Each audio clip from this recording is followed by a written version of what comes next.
Mr O'Connor. Good morning, my lady. Lady, just before we call our first witness, my transcript screen is blank, and I imagine yours is too. We understand that there is a technical problem with the computer system, which in fact is a widespread problem going far beyond the bounds of this inquiry. It's affecting transcription services across at least London, as we gather. The position is that the transcriber is present.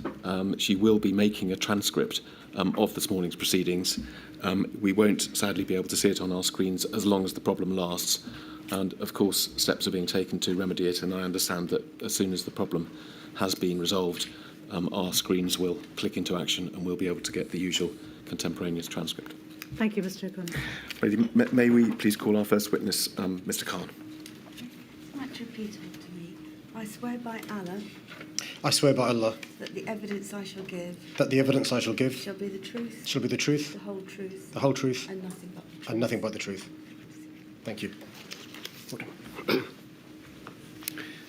Could you give us your full name, please? My name is Sadiq Khan. Mr. Khan, you have kindly prepared a witness statement for the inquiry, which is coming on the screen now. It's a lengthy statement, and we're grateful for it. The last page we don't need to look at, but it was signed by you on the 16th of June of this year, and immediately above your signature, there's a statement that you believe the facts stated in the witness statement to be true. Is that right? Correct, yeah, thank you. Mr. Khan, you are currently, of course, the Mayor of London. Casting our eyes back over your career, it's right, I think, that you were a Labour MP, in fact, the MP for Tooting, between 2005 and 2016. Yep, that's right. And within that period, you undertook various ministerial government roles between 2008 and 2010? Between 2007 and 2010, yeah. 2007, thank you. And then after the 2010 election, you had various shadow ministerial roles in opposition until you left Parliament in 2016, and that was the year on which you were first elected the Mayor of London, and you're currently serving your second term in that post. That's right, yeah. It's obvious from that chronology that you were the Mayor of London throughout the period of the pandemic, 2020, 2022. That's right. And that is, of course, going to be the focus of our questions this morning. Before we move to the events of the pandemic, Mr. Khan, I'd like to ask you just a few questions about the role of the Mayor of London, the powers, what the job entails, and so on. And of course, the Mayor of London is the senior elected politician with territorial responsibility for London. And on our ready reckoner, we think that there are something like 9 million people within the area for which you have responsibility. Is that right? That's right. So in London, there are more than 9 million people who live, and during a normal working day, more than 10 million come to London. Workers, tourists, visitors, and so forth. Yeah. And using another ratio, that 9 million people equates to something like 13% of the UK population. That's right. Let's look at your statement, please, at paragraph 14, which is on page 3. It's here that you give us a detailed explanation of the role, the powers of the Mayor, and we're not going to go into all of that detail, but let's just try and summarise the position. As you state here, the powers of the Mayor, in fact the mayoralty itself, is established, is it not, by the Greater London Authority Act of 1999? That's right. And the Greater London, or the Act, creates and then describes the powers of this institution called the Greater London Authority, which itself is formed of the Mayor and the Assembly. Is that a fair summary? It is, yeah. The Mayor has, as we will see in a moment, some strategic powers as well as other duties, and the principal role of the Assembly is to hold the Mayor to account. Correct. If we look at paragraph 15, and then we'll go over the page in a moment to paragraph 16, we see that, that the power under section 30 of the Act allows the Mayor, in the words of your statement, to do anything which furthers one of its so-called principal purposes, which are then described as promoting economic development, wealth creation, social development, or the improvement of the environment in Greater London. So high-level powers, high-level purposes. And then as you go on to make the point under section 31, that the Act under that section expressly prevents the authority, the Mayor, from providing any health or social services which could be provided by a London Borough Council or any other public body. And just going on to paragraph 16, you make the point that the authority is therefore limited to carrying out the functions expressly conferred on it, and that it is a strategic authority, quite different from, for example, the local authorities in London who have responsibility for the delivery of services.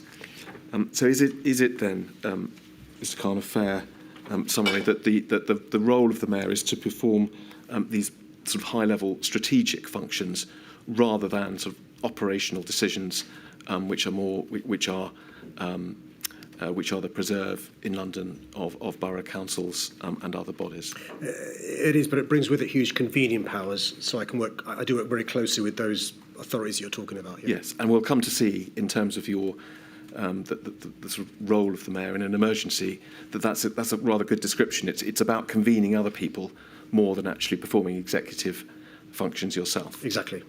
And if we just think about the pandemic and about the NPIs that were adopted during the pandemic, we think, for example, of ordering people to stay at home, closing schools, closing hospitality venues, and so on. These were not executive decisions for you to take during that time, were they? They weren't. There's a separate piece of legislation which we'll come to, I'm sure, the Civil Contingencies Act, which states basically that Mayor GLA is the voice of London. So in civil emergencies, he or she has an important role in being that voice, particularly when it comes to message carrying. Yes. For Londoners to know what to do. Just to be clear, I'm certainly going to come to the Civil Contingencies Act and that sort of facilitative role, and you're absolutely right in your statement. You used that term, being the voice of London. But just to be clear, it's right, isn't it, that it wasn't actually your role to make those executive decisions, closing schools. Correct. Ordering people to stay at home and the like. Correct. So, as you say, with that in mind, the Mayor does have responsibilities in an emergency as what's known as a Category 1 responder under the Civil Contingencies Act. That's a point you make if we look at paragraph 19 of your statement on page 4. That's right, yeah. And again, your statement then goes on to provide us with some very useful detail about all of the different bodies that were established in order to perform your role and the role of the authority more generally in that civil contingencies context. That's right. And I'm not going to go into all of that in as much detail as there is in the statement, but shall we try and identify the critical parts of it? And if we go on to paragraph 20, we see there you refer to the GLA being a member of something called the London Resilience Forum. And reading on in that paragraph, this London Resilience Forum you describe as being the vehicle required by statute to facilitate the cooperation of statutory responders in London. So it's the high-level body performing that sort of bringing together facilitative role. Spot on. And you say in the next sentence that Fiona Twycross chaired the London Resilience Forum on your behalf. I think it's right, isn't it, that you have a sort of a power or duty either to chair that forum yourself or to nominate someone to do that. Is that the position? That's right. So Fiona Twycross, Baroness Twycross, is the Deputy Mayor for Fire and Resilience, and I asked her in June 2016, a month after I became Mayor, to chair the London Resilience forum, because obviously they have work to do, not just at times of civil emergency, but other times as well. Yes, so as we'll see, some of these committees and groups that were operational during the pandemic had existed previously. Exactly. Sometimes known as in peacetime. Others were brought into being to perform a specific role during the pandemic. That's right. And the London Resilience Forum was one of those that is always sitting. It's always considering matters. And so, what did you consider sort of taking over the chairmanship of the London Resilience Forum during the pandemic, or not? There were meetings I did chair, but as far as the LRF is concerned, we appointed a number of co-chairs to work with Fiona. John Barrell and Eleanor, the chief executive from Southwark, performed different roles. I should explain there is different furniture to do with different pieces of work. So there's a strategic coordination committee, there's a London Resilient Protocol, a partnership, and so a number of different fora. I chaired some of them. For continuity, Fiona, John Barrell, and others chaired others. Yes. So you weren't you didn't become the chair of the London Resilience Forum, but you worked very closely with it. And as you've said, there were a number of other organisations, groups running alongside it. If we can go down to the next paragraph, please, paragraph 20. No, sorry, in fact, 20. If we look at paragraph 22, there's a reference there to another of these groups, which I think you mentioned a moment ago, the Strategic Coordination Group. Is this one of those groups that didn't exist, or at least wasn't sort of up and running during so-called peacetime, but which became operational during the pandemic? That's right. So in early March, on the 2nd of March, I chaired a Mayor's Advisory Group, and we decided to do a number of things flowing from our concerns from the media about the pandemic arriving, and the SCG is one of the things that we set up. So that's the Strategic Coordination Group, and we see in paragraph 22 that the description of its role is really the implementation of plans. Would that be including the implementation of plans designed by the Resilience Forum? Exactly. So it's the sort of it's the operational arm of that organisation. And in this case, specifically to do with coronavirus rather than other issues that the fora has to deal with. And last point on this, we can see in this paragraph that the Strategic Coordination Group measures its work alongside something called the Strategic Coordination Protocol. Again, was that a COVID-specific document, or was that a protocol which had been designed before the pandemic? So the protocol was designed before the statutory guidance in relation to the role of the GLA and Pan-London governance, but the SCG was set up because of the coronavirus, using the protocol as a basis of who should be on this and so forth. Yeah. So we're getting a picture of this sort of network hierarchy of organisations, some of which were there all along, some of which were brought into being for the sake of the pandemic. You are very much involved, one way or another, in this system. And if we can look at paragraph 25, please, which is over the page on page 6. This is, I think, a summary of this description, and picking it up 4 lines down, you say, and this is where we come back to your point about the voice, you say, my role is to support the operational response to an emergency in London by providing a unified statement of information and guidance, acting as a voice for London. Can you, with that in mind, expand on your role in all of this, this structure of various committees and forums? So it's worth explaining that, so that there are certain functional bodies I'm in charge of, the police, the fire service, the transport system. There are a number of others I'm not in charge of. But this multi-agency approach means that we can work together in a collegiate way. And that includes working with the councils. We've got 32 councils in London, plus the City of London Corporation, cross-party, working incredibly collegially. And I'm ostensibly the chair, working really closely with colleagues. It means we can pass on messages from the government, and I'm deemed to be, according to statutory guidance and government, generally speaking, the voice of London. But also, when we reach a decision, I can channel that up to the government as well. So it's a two-way process being the voice advocate for London, but also downwards from government down to London as well. And we'll come to see, as we look at some of the documents and some of the notes of meetings and so on, that you were very much sort of advocating, if you like, lobbying government during the period of the pandemic for them to take action that you regarded as being in London's interests. Was that also part of this role? Yes, so a lot of the information we had was from open source data, me just reading the newspapers, watching the news, and colleagues doing the same. And so we decided to set up, the SCG in advance of any information from the government. I was writing to the government. We were contacting the government to ask for information that wasn't coming January, February, or March, at the first half of March. But notwithstanding that's unusual, by the way. I can give examples of other emergencies where it hasn't happened. There's been cooperation. But in this case, we were doing this, getting the furniture set up, the architecture set up, because of the legislation, but also our experience from previous years. We knew this may be useful. Yeah.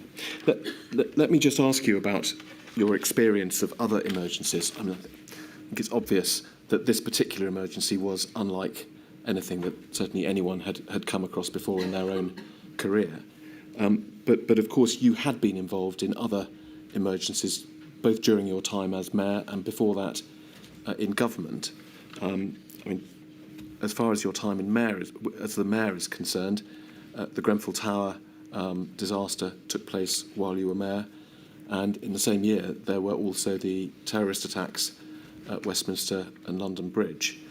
We're going to come to talk about Cobra in the context of COVID, but it's right, isn't it, that you had experience of Cobra in those emergencies as well? There's nothing magic about Cobra. It's just the room where we meet. But Cobra is really important. Both when I was a minister, when Gordon Brown was Prime Minister, on a couple of occasions, Cobras were called, and I was invited to incredibly collegiate environment. When Theresa May was Prime Minister in 2017, a number of Cobras I was invited to do with the terrorist attacks in London, to do with Grenfell, and it's a really useful fora for colleagues to come together, politicians, experts in their own field, people from different parts of the country, to provide their expertise to discuss ideas. Then the chair, the Prime Minister, makes a decision. In fact, post the pandemic, when Liz Truss was Prime Minister, I again attended Cobras to do with Operation London Bridge. They're incredibly just useful. Pause there. London, that was the operation that followed the death of the Queen. Yeah, the death of Her Late Majesty, yeah. You were going to say? Because a lot of these things require coordination and working together. At the very least, you can provide coalface experience. You can feed into the decision makers, the Prime Minister in particular, but also you're read in earlier about why things are happening. So as the voice of London, you can with confidence explain to Londoners what they should and shouldn't be doing. So Cobra in the past and since has worked incredibly well as this place to discuss various responses to prepare for civil emergencies. Let's turn then, Mr. Khan, to 2020, and initially your sort of developing understanding of the pandemic. In your witness statement, I think you say that you, of course, initially gained an understanding in January, simply as with the rest of us, hearing about it on the news and so on. And it was the late January, the 23rd of January, you give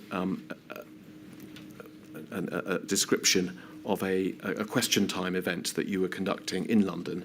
And you actually, this was the first time you received a detailed briefing from your staff about COVID. Is that right? It is, but I should just say my staff's knowledge of this was from open source data, from newspapers, from World Wide Web and so forth. It wasn't from a briefing from the government. But at People's Question Time, a member of the public had asked me about COVID, and my response was to that question asked by members of the public. And so my knowledge was limited, but it was being discussed clearly because it was raised at People's Question Time. Yes. So that was your own personal sort of knowledge, and that was an occasion when you were briefed. The London Resilience Forum, which we've already mentioned, was right from the start analysing the ongoing position. Is that right? Well, that's right. Again, the job of the London Resilience Forum is to prepare for any emergency. It could be worried about flash flooding. It could be about this. And so they, again, using open source data, had realised this may be an issue. And to their credit, in February, they'd started doing work to look into this virus. Let's just go, if we may, to paragraph 59 of your witness statement, which is on page 14.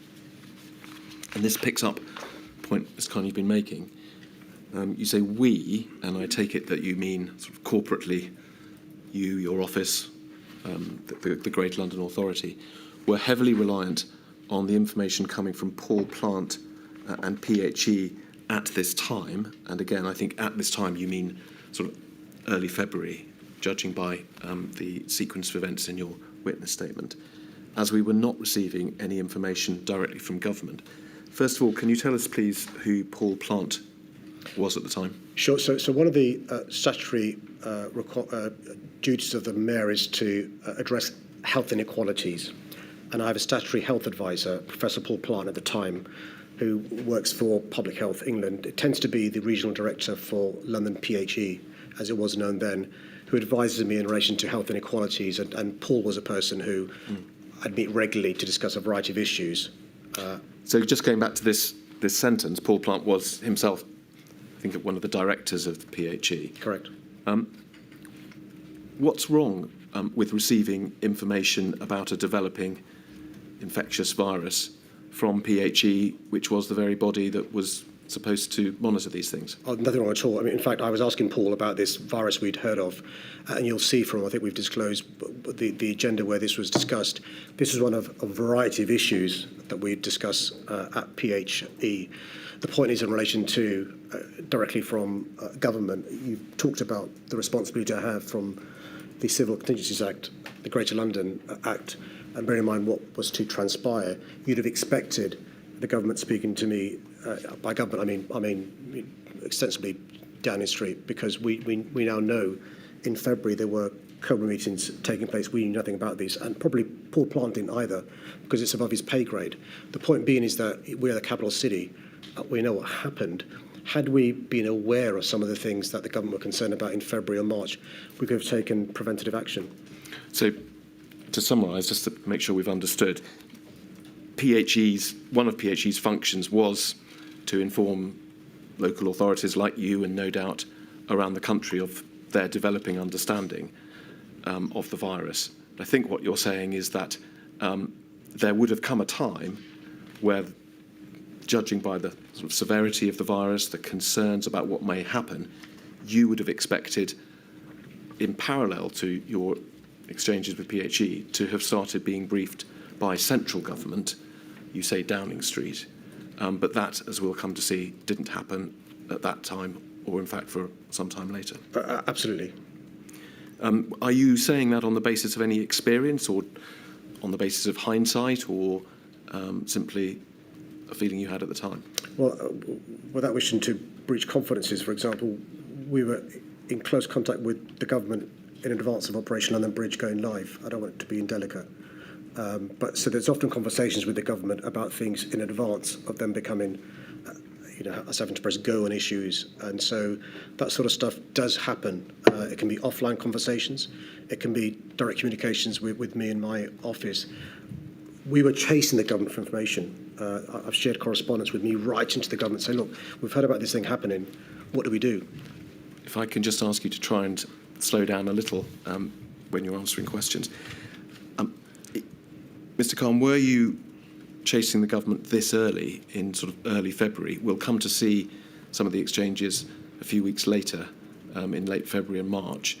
And perhaps you didn't realise how serious the position was becoming at this stage. No, in February, I wasn't chasing the government. I wasn't aware how serious it was. So to the extent you're criticising the government for not contacting you earlier, that's something, an observation you're making, perhaps with hindsight. Would that be fair? The government generally does give us information about a variety of things happening. I'm disappointed the government won't give us information in February about what they knew then. Knowing what you know now? Knowing what we all know now, yeah. Yeah. And of course, it depends on what they knew then.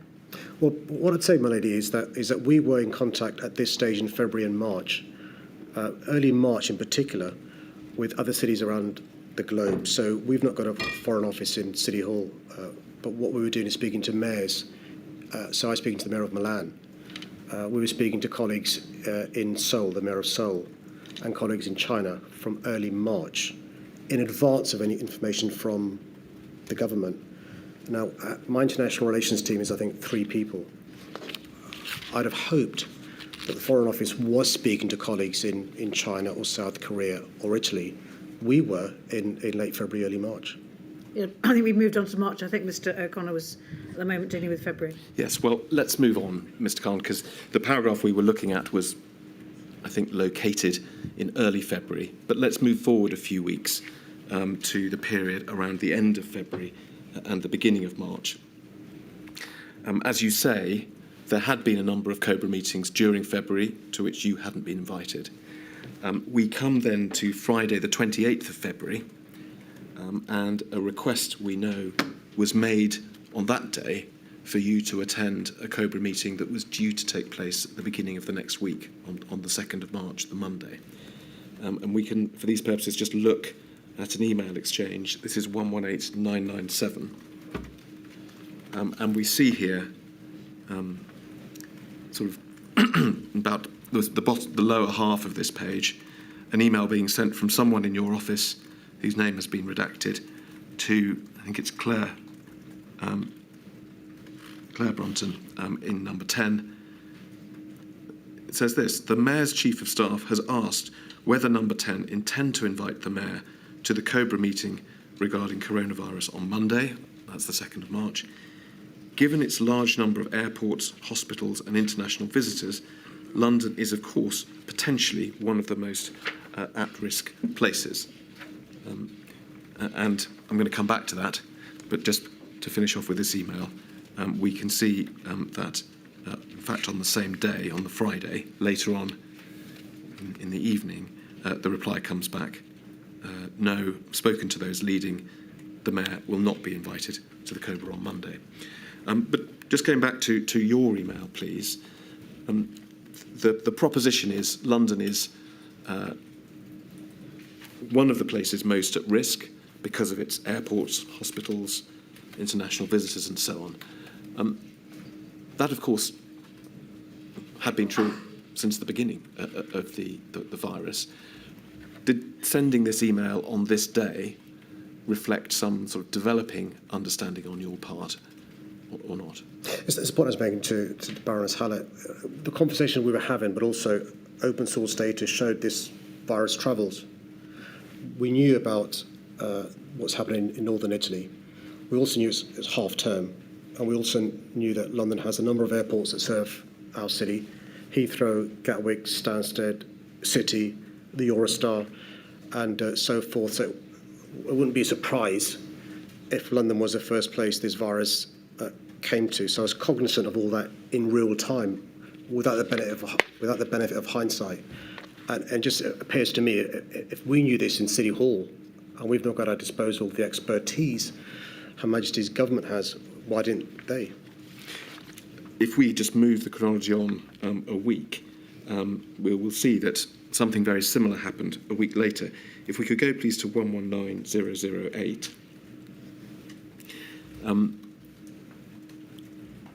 If we look at the bottom of the page, there is an email dated the 8th of March, which was a Sunday, again from someone in your office to Claire Brunton, a request to attend COBRA, which was going to happen on the next day, the next Monday. Very similar request. Can the Mayor come to COBRA? Reason being the potential impact on London and Londoners. This time, we can see that the same response is received. If we can go up to the top of that page, please. There's a response, in fact, on the Monday morning at 9:50. No, the Mayor isn't required, but the PM has asked for a separate meeting to take place with a Cabinet Minister. Let's just look, if we may, at another set of emails, this time internal at number 10 to show how that decision to refuse not to invite you on that occasion was reached. So if we can look at 214135, please. At the bottom of that page, we see the same email from your member of staff. And then if we look going up the page, first of all, Claire Brunton says to emails saying she assumes the answer is no again. And then we see an email from Eddie Lister, who was he not one of Prime Minister's chiefs of staff, or his chief of staff? Yep. We've heard oral evidence from him saying that no, he thinks, but there does need to be a meeting of mayors, perhaps with Man Hancock. Then another email from Claire Brunton saying that it had been discussed at the 8:15 meeting, and that the general view was that there was in fact an argument for you to be at the meeting. And then at the very top, at the sort of final response from Eddie Lister, you can't have him without Street, Burnham et al. Reference to the mayors of Birmingham and Manchester, or is London more important than Manchester? And we heard from Lord Lister that reflected his view. In other words, one either invited all of the metro mayors, to use that term, or none of them, and that is why, as we saw in the previous document, you were not invited. What's your reaction to that analysis and that reasoning behind you not being invited to Cobra at that stage? Well, firstly, I think it may well have been sensible to invite Andy Street, Andy Burnham, and other metro mayors to Cobra meetings rather than bilaterals. But secondly, they knew then, I knew subsequently, that London was different. I knew subsequently London was different because I was subsequently told that the pandemic was having an impact on London ahead of the rest of the country. The government were aware the challenges in ICU, the challenges in our hospital, and the government were aware about community transmission in London. So there is an argument for London to be treated differently at this particular time. But secondly, actually, we know, and it was the case then and it was the case in 2009, there is an ability for Cobra to have some people join in virtually anyway. So there's no reason at all why others couldn't join as well. I wanted to pursue that point with you. We've already seen that the sort of headline reason, the justification for the request for you to be at the Cobra was because London was special in this context. And we'll come back to that. But the other point you made was, well, why not invite the metro mayors? I mean, we know that the devolved administrations were being invited to Cobra at that stage. Leaving aside what you thought was, and as it turned out was in fact, sort of advanced position of London, imagine it was just a national emergency with no particular region ahead of the other. In that context, do you think there's an argument for inviting a series of metro mayors to a meeting like this? It depends on the circumstances. So, for example, I had no objection when there was a terrorist attack in an arena in Manchester for the metro mayor being present for those Cobras, because obviously it affects Manchester. But we know, look, London's population, as you've said before, is more than 9 million. It's more than Scotland and Wales put together.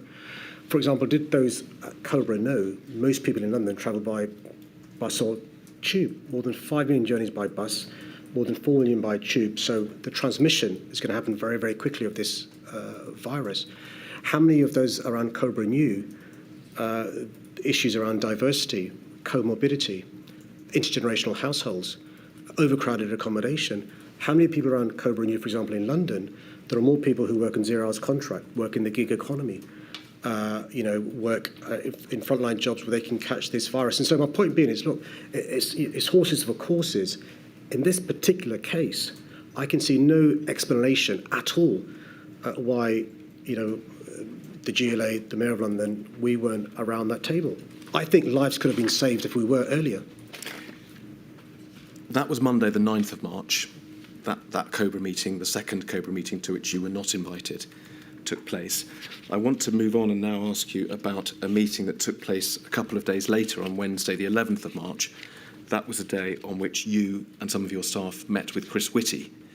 And shall we look first of all at a record of that meeting? It's up on screen now. Before I ask you about the detail of this document, Mr. Khan, there are a few documents like this amongst the exhibits to your statement. They are transcripts, and most of them, like this one, say that they're a transcript of David Bellamy. He was your chief of staff, was he not? Correct, he still is, yeah. So can we take it that documents like this are typed up versions of contemporaneous written notes that he took at meetings like this? Correct. His handwritten notes are awful to read, and so I think the typed version means you can read what he's written. But I think the handwritten notes have been disclosed as well. Yes, yes. Just so everyone knows, that's what these documents are.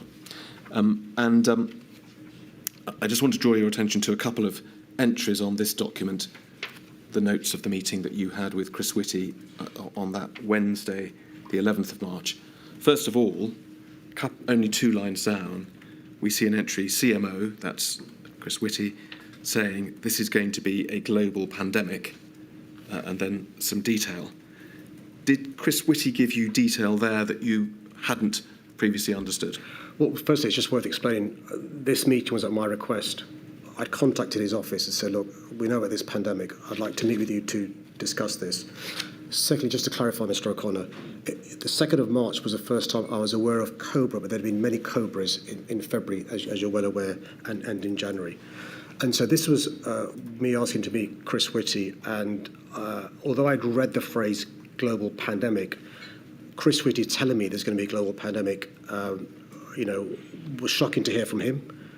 But it's the first time I'd met with him since we knew about this virus, and he was telling me this is going to be a global pandemic. Mr. Khan, could you go slower? I'm sorry, there is a stenographer. I do apologise. No, it's easily done, I understand. Let's just scroll down a little, please. Yes. Can you see the paragraph there that says, think actual number 5 to 10,000, actual UK number 5 to 10,000, London lead as transport hub and density, no more than 2 to 3 weeks.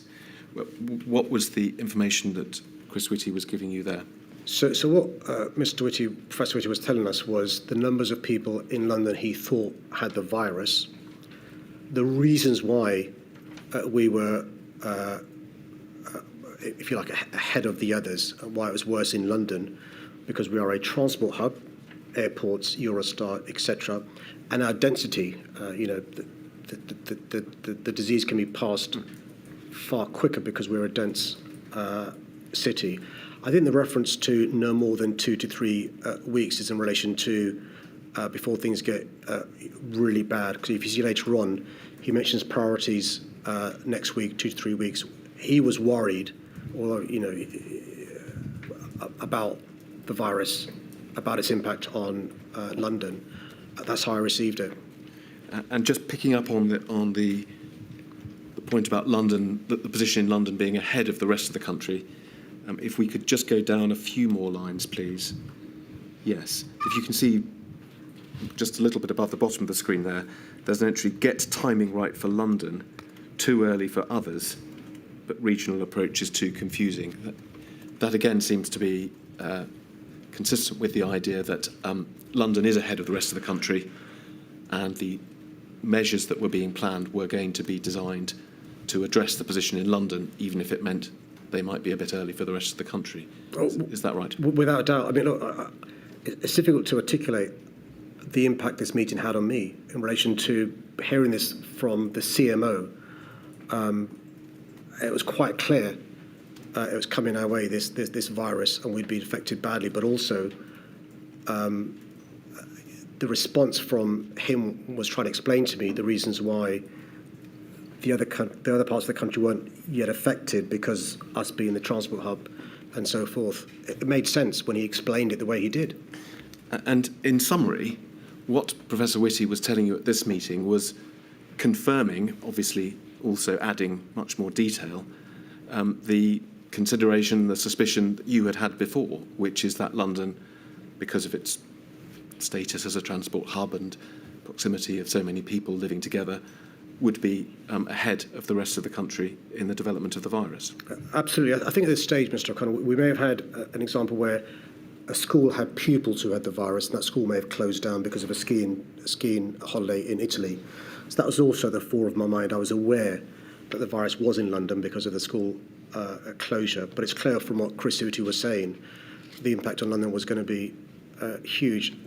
An example of how I received it was that week I decided to cancel the St Patrick's Day event on the Sunday, just on the basis of what Chris Whitty had told me and about the impact of the virus. This was in advance of me going to the first Cobra.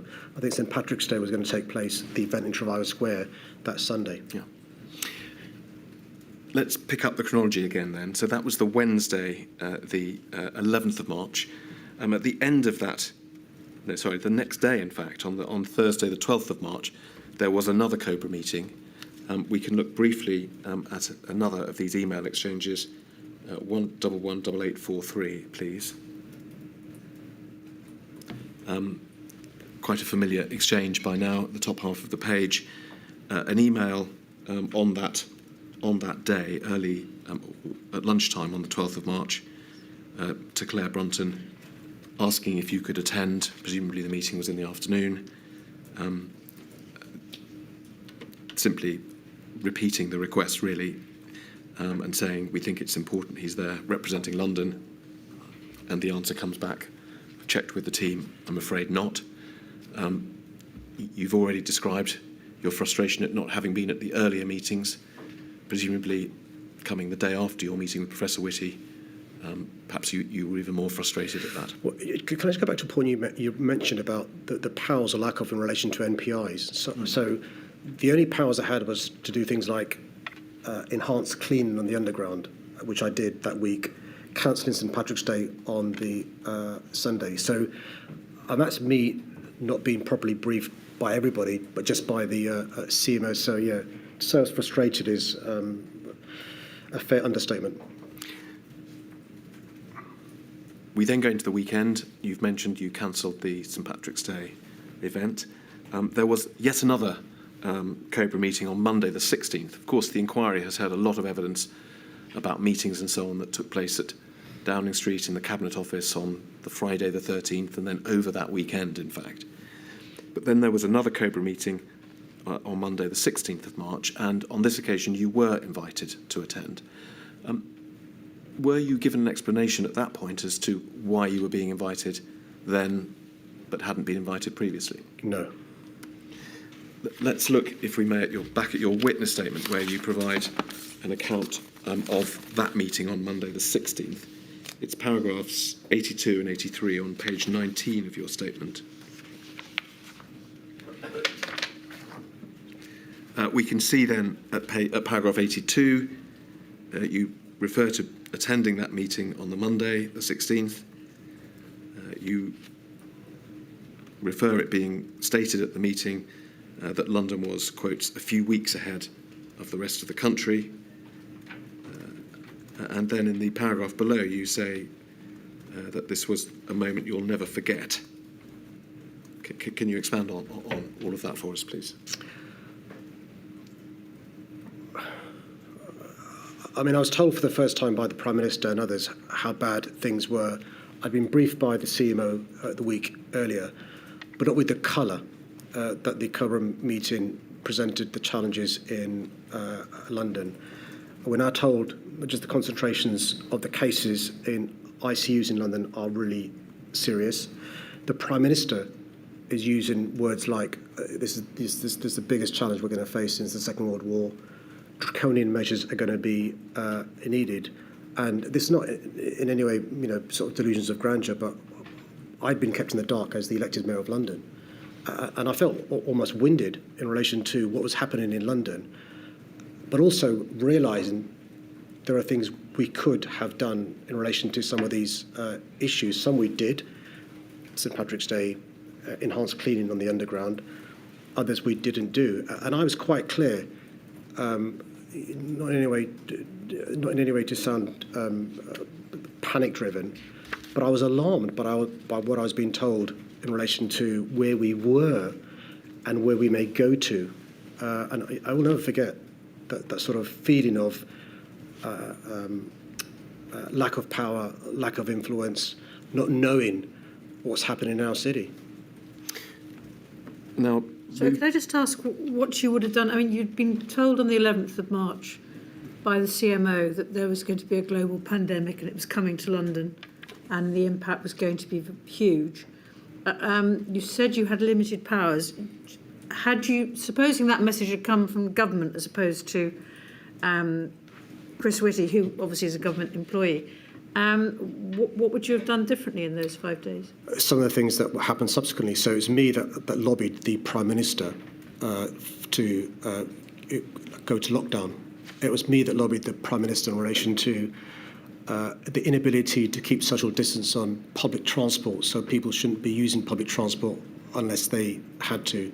So we're talking about lobbying. We're not talking about specific actions because your powers are limited.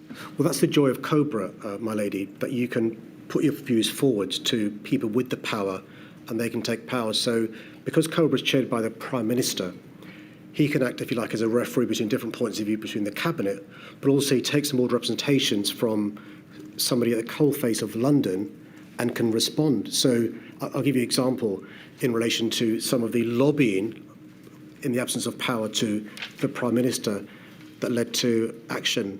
The lockdown was... Well, I think Mr O'Connor's going to come to that. I'm sorry, my question may have preempted. The point I was making, my lady, was had I been at earlier Cobras, I could have pointed out some of the reasons why community transmission was going to accelerate in London. Because I wasn't present there, those views weren't heard and weren't responded to. Thank you. as Mike says, Mr. Khan, let's come then to the next period. We know there was a week, in fact, between that Cobra meeting we were just discussing on Monday the 16th and the following Monday when the national lockdown was announced by the Prime Minister. And you had a number of exchanges with the Prime Minister during that week. And first of all, I want to ask you about a meeting that took place on the Thursday of that week, Thursday the 19th, which you give us some detail about in your witness statement. If we could go on, please, to paragraph 88 of your witness statement. You say here that you requested a meeting with the Prime Minister, and it would appear that request was granted, and it was on that day, the Thursday the 19th, that you and your Chief of Staff, David Bellamy, actually went in person to Downing Street and had a meeting with the Prime Minister. Moving on in your statement to paragraph 89, please. You describe, if we can go to the rest of the paragraph, please, over the page, drawing on your knowledge of what was happening in other countries. You say many other countries had introduced some form of lockdown by this point. You felt strongly that, in summary, hospitality venues should be closed, and this is something that you said to the Prime Minister at that point. Is that right? It is, but can I explain? We had a massive advantage as a country, which is that the pandemic was happening elsewhere weeks in advance of us. So we could see what was working elsewhere and see what wasn't working. And it seemed to me that advantage wasn't being used. And so we knew from the proactive work we'd done from City Hall what was happening elsewhere. I'd spoken to the leaders of other cities around the world to see what actions they had taken, and we were an outlier. The inquiry has heard that the sort of number 10 machine, if you like, politicians, civil servants, scientists, had spent much of the weekend before this Thursday locked in meetings, trying to understand the data, discussing which NPIs should be imposed. A series of NPIs had been imposed, had they not, a day or two before this Thursday. And certainly the evidence we've heard is that what came to be described as lockdown had been considered and was under consideration during this period. Is that something you understood at the meeting, or did you think you were raising something that the Prime Minister hadn't already heard? No, it was clear. It was clear that some of these things had been surfaced, but the Prime Minister wasn't persuaded. So I'll give you an example in relation to my surprise. The Prime Minister wasn't aware that in other parts of the world they had lockdowns in place and fines could be issued if he breached the lockdown. I was surprised he wasn't aware of that in relation to what's happening elsewhere. He said that, did he? Yeah, because my chief of staff gave the example of Milan in relation to the imposition of fines. The Prime Minister wasn't aware, for example, in France there were some tensions because Parisians were going to other parts of the country, and so it was important to keep people confined to where they were. And that was the conversation we were having, and I was surprised at the lack of awareness of some of these things. You go on in your statement, Mr. Khan, to describe the exchanges at this meeting, and in summary, tell me if I've got this right, you and Mr. Johnson agreed that there would be a press conference that day, later on the Thursday, where you would both appear together and ask hospitality venues to close. And subsequently, you got a message to say that wasn't, sorry, I've leapt ahead. You then left Downing Street to go back to City Hall to prepare for the press conference, but you then got a message to say that there'd been second thoughts and that the press conference wasn't going to go ahead after all. Is that I'm going to take you to that particular part of your witness statement in a moment, but is that a summary of what was discussed at the meeting? It is, but it's just worth explaining. It was quite clear during the meeting that the Prime Minister was hesitant to bring in measures. I made the point to him, look, you're a libertarian, I'm somebody who's passionate about human rights. If we're both saying to London, we've got to have restrictions, that is really powerful. You're Conservative, I'm Labour. It's a really powerful thing for both of us to be addressing London. And that point landed with Dom Cummings and with the Prime Minister, I thought. And he said, you're right, let's have a press conference together. And so I left Downing Street to return to City Hall, because it was going to be some hours later, the press conference, so I could get my words together and so forth. Let's just look, if we may, at paragraph 92 and towards the end of that paragraph, because it's here that you describe, after you've gone back to City Hall, receiving a call from Dominic Cummings to say that the decision had been made not to go ahead with the press conference. But his explanation for that partly was that the matter would be discussed further at Cobra the next day, but also this, he was concerned about the impact on the financial markets and thought an announcement on the Friday, as the markets were about to close for the weekend, would be better. Now, one of the broad themes the inquiry is addressing is this question of balancing economic considerations against the health benefits of imposing MPIs. That would seem to be a perfectly logical way of balancing those competing considerations on one view, Mr. Clark. In isolation, yes, but what it does, it avoids the link between lives and livelihoods, the link between the health of individuals and the health of the economy. We know, and they knew at the time, that community transmission means people catch this virus very, very quickly, which inhibits their ability to be good workers, productive workers, and so forth. So I couldn't disagree with him saying the impact on the markets and so forth. My frustration, further 24 hours of this virus spreading, what impact would that have on the financial markets, on our productivity, and so forth? It's an example of, in this case, the Prime Minister trying to balance the health impacts against the economic impacts of taking these decisions. We didn't get a chance to discuss it. Well, you're right. He'd already taken that decision and told you of his decision. That's right. We see there a reference to the Cobra for the next day. That was Friday, the 20th of March. You attended that Cobra meeting as well, did you not? Yes, I did, yeah. And it was this Cobra meeting, if we look at paragraph 94 of your statement, please,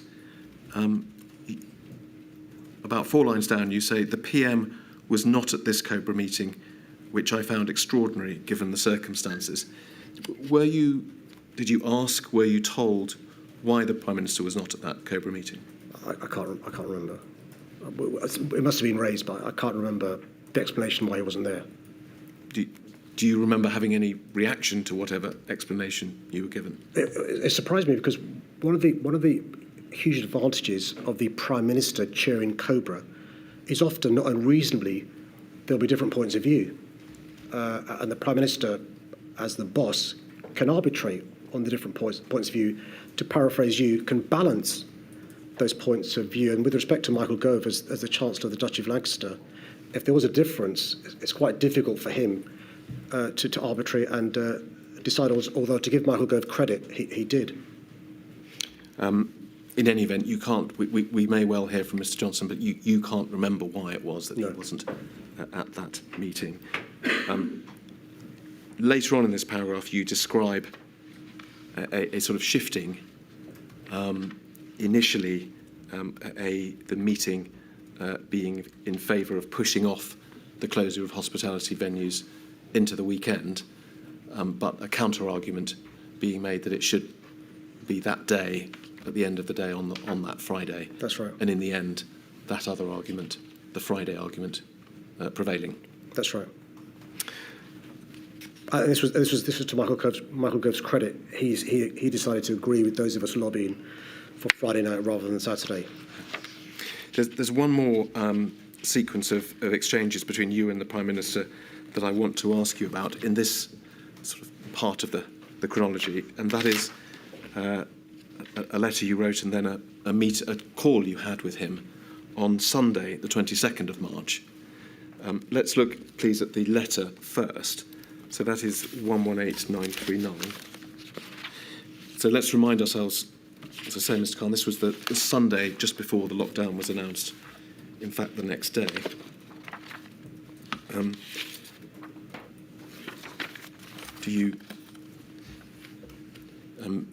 One gets the impression from your statement you were at home on that day, but you wrote this letter from home. Yep. And sent it to him by email, one assumes. Yeah.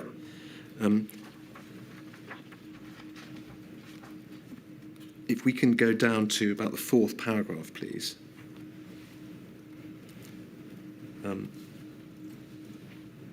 Yes, sorry, one more paragraph. Thank you. So we can see in the paragraph that starts, I am hearing time and again, your concerns about the measures that had been imposed to date. And at the end of that paragraph, you refer to the fact that we talked about at some length, that London being a few weeks ahead of the rest of the country, and so on. And it's in the next paragraph that you make your sort of request or you advocate a particular step that you think the Prime Minister ought to take. You say there needs to be an immediate strengthening of the public health message to London. Advice is being seen as something that can be ignored. You say, I do not use the phrase lockdown lightly, but I believe Londoners must be told to stay home unless they are an essential worker, are buying food or collecting medication from pharmacists. Alongside this, there must be clear reassurances and so on. So you are at that point advocating for what became known as a mandatory lockdown. If we could just go over the page, please, one more paragraph.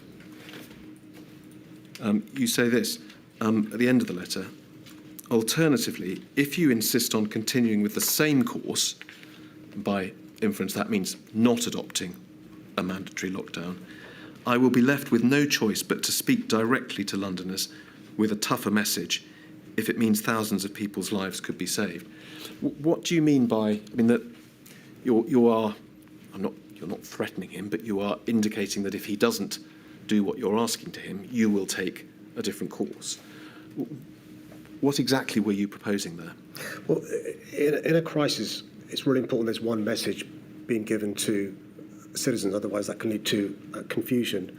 My frustration at the lack of clarity from the government's messaging, don't use public transport, but go to work. These shops are closed down, you can go out and about and keep town centres busy and so forth, was leading to confusion. And the point I was trying to get across is, if it's the case, and I knew this from the conversation I had with him and Dom Cummings on the Thursday, if it's the case you yourself, for a variety of reasons, don't want to have a stricter message, I will say to Londoners, do certain things to save your lives, which will save livelihoods. So, as we've explored, it wouldn't have been open to you to order a mandatory lockdown yourself. what you're describing there is, as it were, departing from the government's messaging. You would be saying something different to the government. You would be encouraging Londoners to do more by way of staying at home and so on than the national government was telling them. Yeah, I have very limited statutory powers in relation to the NPIs for the reasons you've said. It's about messaging. Yeah. So that was a letter that was sent by email to the Prime Minister on that Sunday. And it's right, isn't it, that you spoke to the Prime Minister on the telephone later that day? That's right. And if we could have on screen, please, 118944. Now, this is a similar transcript. Are you able to help us with who wrote this? It doesn't say it was Mr. Bellamy that wrote it. No, this is written by, I think, Ali Picton, who's the Director of Operations in my office. And was he listening into the call? She was, yeah. I mean, Sorry, when it goes through switch, you can have more than two people on a call. The number 10 down is straight as a switch, and they connect more than two people on the call. So this was a note taken by your official of the call between you and Mr. Johnson. That's right. On that day. And we can see then there was a discussion which, as it were, continued the debate from your letter, because we can see in the first line that Mr. Johnson saying he'd seen that letter. One of the things that's notable about this conversation is that Mr. Johnson repeatedly stresses his concern about the economic cost of the lockdown, Mr. Khan. If we go scroll down a little, yes, so if we see the entry saying, starting BJ will talk to team overnight, we can see at the end of that entry he's saying, but this comes at great economic cost. Just scroll down a little further, please. So the entry starting, it's better if we can coordinate as much as possible. Again, he goes on to say, there's a trade-off. We can't just completely screw up the economy. And then still further down onto the next page, please. That first entry at the top of the next page, again, Mr. Johnson is saying we don't want to cripple the economy. I'll ask you about that in a minute, but more generally, was it your understanding at this stage on the Sunday that Mr. Johnson still hadn't decided in his own mind whether to take that step of imposing a mandatory lockdown? That's right. And then help us, these repeated references to the economy, Sure. Does that give us a clue as to what Mr. Johnson was thinking on that day? I mean, you'll see from the contemporaneous records of our meetings, I'd raised the issue of the economy as well. The first time I met with him, I raised the issue of my concern about those in zero hours contract, those in the gig economy. And in fact, after the first COBRA, written to the Prime Minister and suggested a sub-COBRA dealing with the economy. So I was also cognizant of the impact on the economy. I was also aware by this stage a lot of Londoners had already lost their lives. I think 148 Londoners had lost their lives by this Sunday. And the point I was trying to get across to the Prime Minister was the link, as I said, between lives and livelihoods. And actually, had we got a grip of the virus earlier and had an earlier lockdown, in my view, it had been shorter and had less of an impact on the economy. We'll come back to this point in the context of the debates later in the year, Mr. Khan, but tell us what your understanding was of how the discussion was left at the end of this call. Had Mr. Johnson made his mind up, or was he saying that he would reflect further and let you know? Oh, no, it's quite clear from you'll see the last four interactions that he was considering what I'd said, but he hadn't been persuaded to the points I was making. You'll see it ends by saying, "Let's speak again tomorrow." Yes. Did you in fact speak again the next morning? We know that the next day, at the end of the day, Mr. Johnson made his announcement, but did you, the two of you, speak again, or can you not remember? I suspect by the next morning we'd have known there's a COBRA taking place that day, which may be the reason why we didn't speak. Yes. In any event, it's right, isn't it, that it was the next day after the COBRA that the announcement was made that the mandatory lockdown was to come into force? That's right. Let me move on. I've got a couple of shortish series of questions to ask you perhaps before we have a break. Following the imposition of the lockdown, there were concerns, were there not, about the availability and the way in which the availability of PPE within London and the way in which it was being passed out, allocated to the workers who needed it. If we look at paragraph 292 of your statement, you address this issue there. It's on page 64.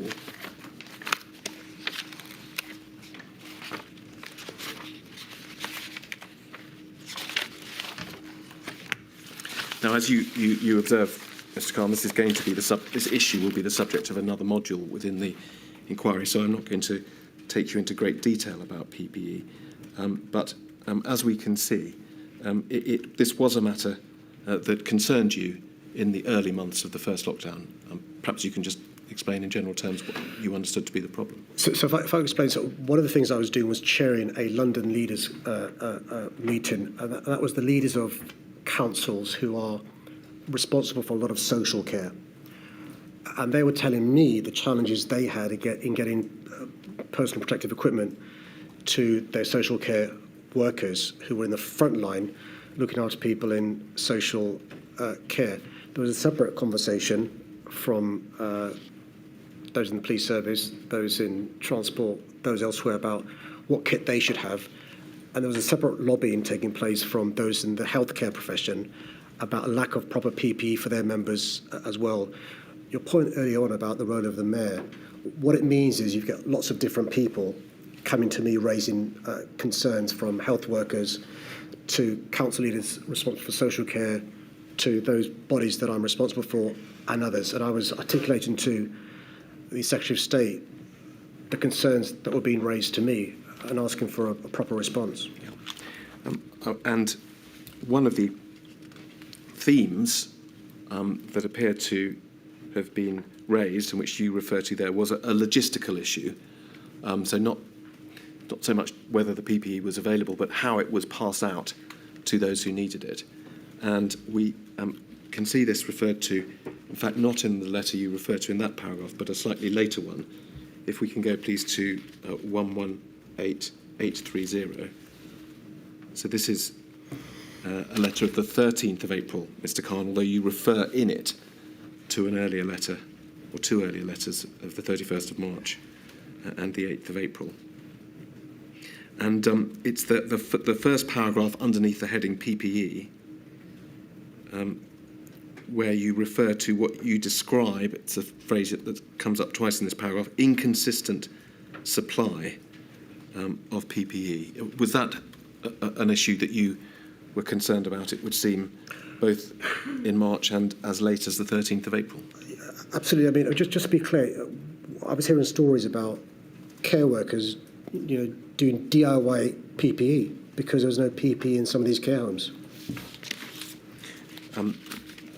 And so is this then an example of you raising these problems that you had heard through that sort of web of Absolutely. Contacts that you had? Absolutely. Without going into detail, were these problems resolved in your experience, or did they carry on? They carried on for some time. At some stage later on, we offered the London Fire Brigade to take responsibility for logistics, so they would be sent a lot of the PPE, be told where it needs to go, and the LFB would organise in Croydon from where the PPE should go. That happened sometime later, though. One more topic, it's related, which is the question of face coverings. Can we look, please, at paragraph 170 of your statement on page 38? And just to be clear, Mr. Carr, in broad terms, when we speak of PPE, we are talking about specialist kit provided to emergency services, healthcare staff, and so on. In contrast, this debate that you engaged with about face coverings was really focused on people, ordinary people, not necessarily at all associated with the emergency services or healthcare staff, whether they should wear, as we'll see, in many cases, homemade or simple fabric face coverings. Okay, because your question raises a really important point, which is there was an understandable concern about finite PPE. It was being rationed as a consequence. So I deliberately used the word face mask where I could avoid it, because that would conflate a finite rationed resource with something that's available infinite, which is face coverings, which you can make at home and all the rest of it, which in itself, we'll come to later on, I hope, can be really helpful in stopping the virus spreading. Yes, so that there is that distinction, and that we're on the right ground. And as you say, this is something that you advocated for over some time, was it not, during the pandemic? I think the first time I wrote to the government about this was in early April. Yes, well, I'm going to take you to that letter in a moment. But just to the starting point, Mr. Khan, you say here at paragraph 170 that in the very early stages of the pandemic, particularly before the first national lockdown, the effectiveness of wearing a face covering as a general public health measure was unclear. Just want to ask you whether it was at that stage particularly unclear, because in fact in this paragraph, and I think the paragraph that follows, you then recite a series of sort of views or judgments made by individual scientists, scientific bodies, the World Health Organization, who were all in fact unanimous in the early stages that face masks were not going to be a helpful tool. Face coverings were not going to be helpful or useful in the context of this pandemic.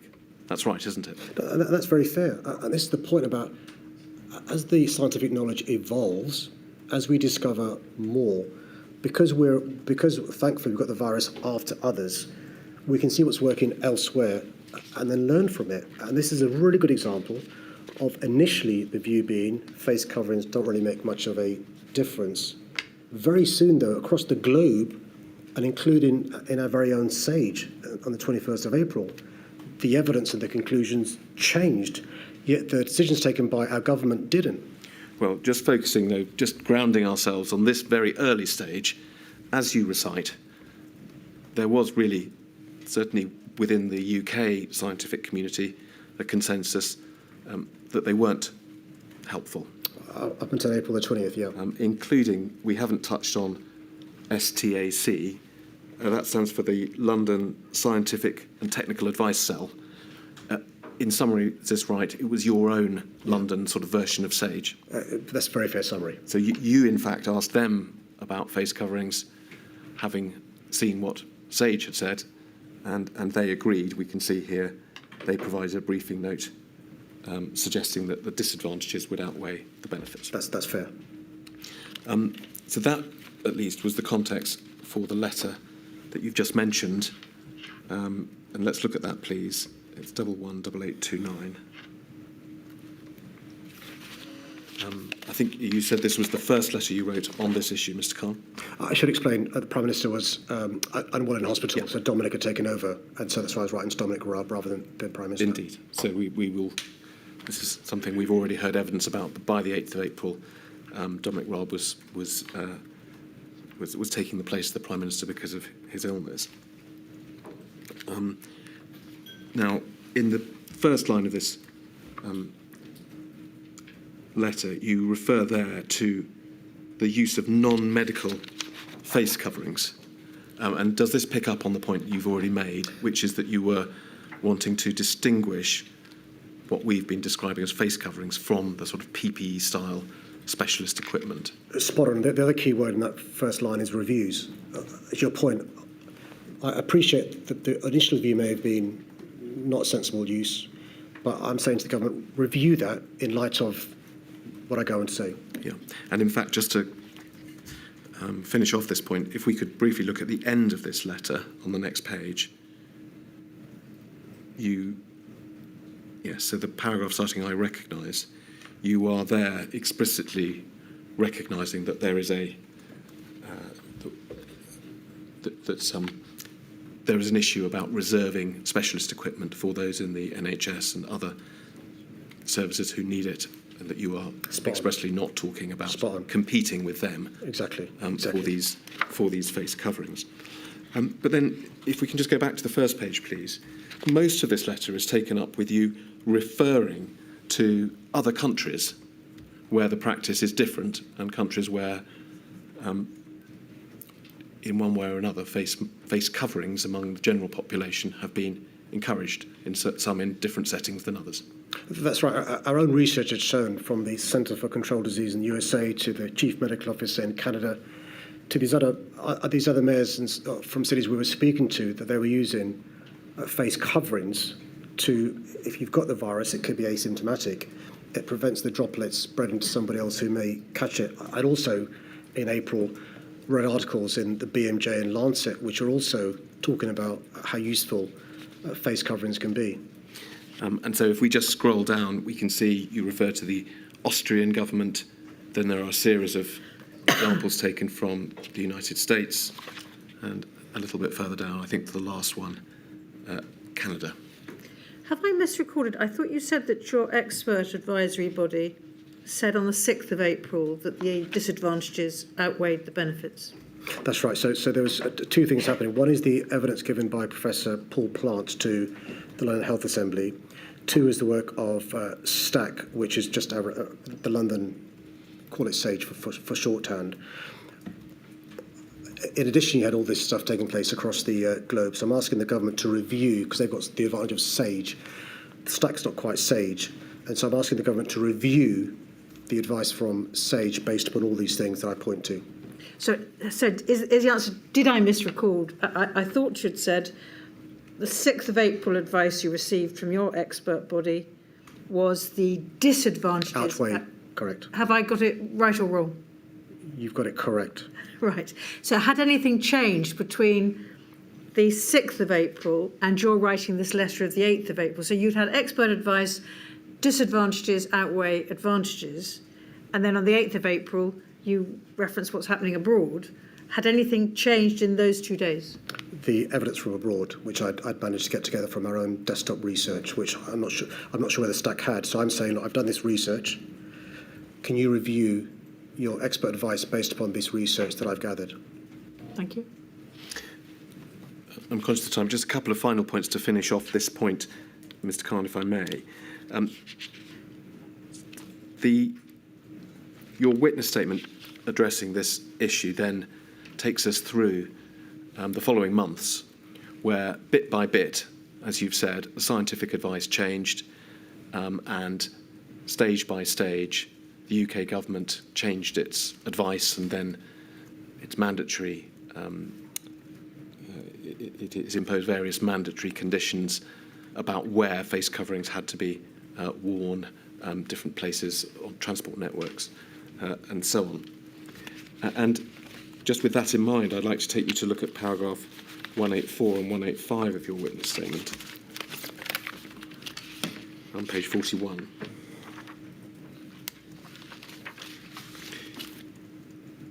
Um, 184 refers to a letter from Matt Hancock, in fact replying,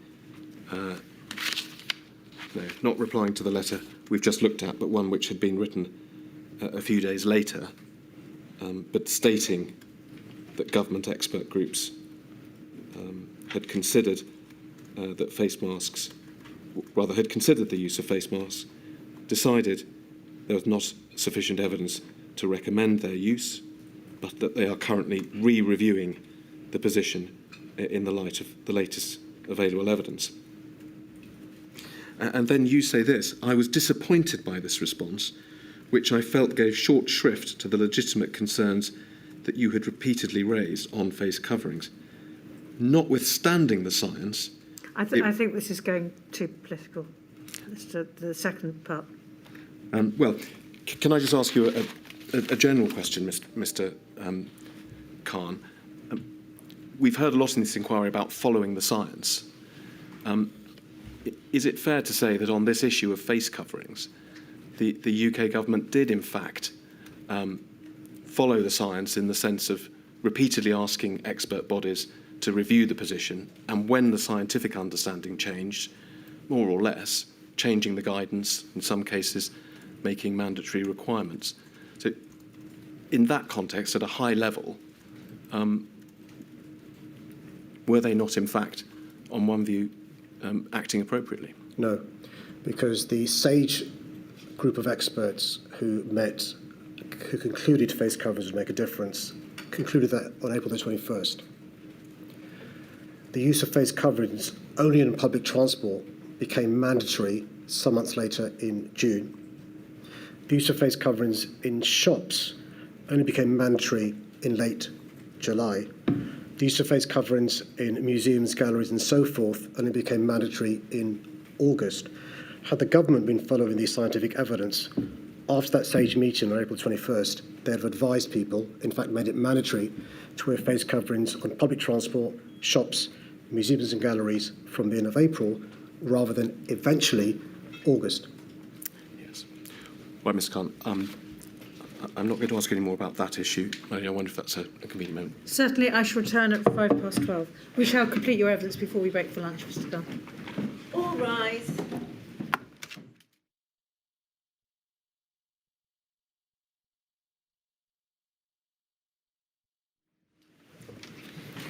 Mr. O'Connor. Mr. Khan, I want to move on and ask you some questions about your engagement with, first of all, other mayors within England, and secondly, with the leaders of the devolved administrations during the pandemic. So, addressing the mayors first, of course, we have had a discussion about the sense in which London was a special case in those early weeks and months of the pandemic, the virus being ahead in London compared to other parts of the country. But it's right, isn't it? You describe in your witness statement, following the first lockdown, a degree of engagement and discussion between you and the other elected mayors in the country. Yeah, just explain that at the time, I think there were 9 metro mayors across the country, and we meet regularly. We met more regularly during the pandemic, and it's cross-party. Yes. I think there were 2 Conservative, 7 Labour, and it's a very collegiate forum for us to discuss what's happened in our respective regions. Just let me interrupt you. Let's look, if we may, at paragraph 48 of your witness statement, where you address this issue. The M9, M10 group of mayors, and as you say, that the number increased by 1 during the pandemic. Do we take it from what you just said that this was an arrangement that predated the pandemic? Yeah, we used to meet less frequently before the pandemic, and we've become less frequent since the pandemic ended. But during the course of the pandemic, lots of regular meetings, and our staff were on first name terms because of the good collaborative working. And then if we scroll down to the next paragraph of the statement, you then talk about calls with leaders of the devolved administrations. Was this something that took place between you and individual leaders of the devolved administrations, or was it linked in some way to the M9, M10 meetings? No, these were separate meetings between me and the respective First Ministers that took place after my invitation to the first COBRA. And when Michael Gove took over some of the work when Boris Johnson was in hospital, we'd meet the First Ministers and myself with Michael Gove and others. What were the themes of the discussions, both between you and the other mayors, and separately with your discussions with the leaders of the devolved administrations? It was sharing our experiences in our respective areas, what was working, what wasn't working, some of the papers that have been presented at COBRA, our responses to those sort of conversations, sometimes with the CDL, Michael Gove present, other times us meeting separately. Yeah. There is one example that you give later on in your witness statement. It's paragraph 236 on page 51.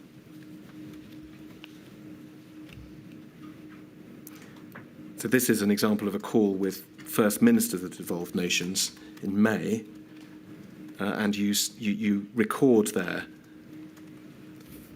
everyone apparently expressing concern that the government wasn't engaging sufficiently, a feeling there'd been a coordinated and a deliberate shift in the government's approach. Can you just expand on that? What sort of shift, and shift in what direction? Yeah, I think the last COBRA had happened on the 10th of May, and there was a concern about the mixed messages. On the one hand, ostensibly return to work. On the other hand, don't use public transport. And there was a concern that there were these mixed messages without speaking to us and our experiences on the coalface. I'd argue Nicola Sturgeon or Mark Drayford or Arlene Foster knows a lot more what's happening in their respective regions than a civil servant in Whitehall or DFT, and that was the frustration that they were sharing with me. That was my frustration in London as well. Yeah. We've seen evidence that at around this time, and then as 2020 progressed, Mark Drakeford and others, he in particular, was writing letters asking for more COBRA meetings. Is this part of that same dialogue? Correct. I mean, from memory, the last COBRA I attended was the 10th of May. I'm not aware if there were other COBRAs with the First Ministers and without me. But it goes to my point earlier on, Mr. O'Connor, about the usefulness of COBRA in relation to that place where you can all come together, discuss these things. And there's a huge strength, by the way, being cross-party, because you take away the single message and you've agreed it after discussion. Those weren't happening. We've heard evidence from others, Mr. Khan, that notwithstanding those benefits of COBRA, the view was taken that it was just COBRA is best utilised as a short-term measure, and that it wasn't an appropriate sort of forum to coordinate long-term pandemic management. What's your view about that? Look, whether the meeting's held in COBRA or elsewhere, you can't be colleagues working together collegially. It needs to be one where the Prime Minister's there because he's the gravitas of being the Prime Minister. He can pull a lever and things will happen, but have everyone around the table. And there was an absence of these meetings between the 10th of May until September, by which stage things got really bad. I wasn't invited to the September ones. In my view, had there been better processes, that have led to better decision-making. In my view, poor process leads to poor judgment, leads to poor decision-making, and that's what we saw here. All right. I'm going to move on, Mr. Khan, and just ask you a few questions on the subject of inequalities. There will be others who ask you more detailed questions on that issue shortly. You've already mentioned in the course of your oral evidence that one of the